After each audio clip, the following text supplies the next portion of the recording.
When a TD loses their seat in this country, many of them try to get a seat in the Senate. But the former leader of the Green Party, Trevor Sargent, took quite a different path. Last Saturday, he was ordained a priest in the Church of Ireland. There's a lot of similarities to politics in some ways, but there's a holistic element as well. You know, if you're dealing with service and you're serving people, that's fine. But in terms of having a Christian background, you have that time of silence. You've got the sacredness and the way that nourishes your deeper humanity, and that's important. You also have the wonderful element of it is that you don't have to promote yourself.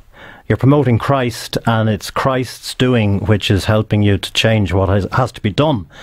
So self-promotion in politics, you know, it was an element of life. It's a fact of life. You have to do it, otherwise you don't get re-elected. Nobody knows what you've been doing.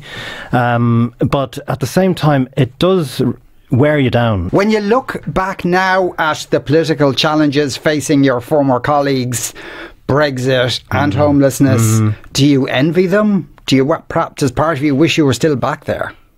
Well, you know, you might ask a soldier, do you miss a war? Yeah. Yeah.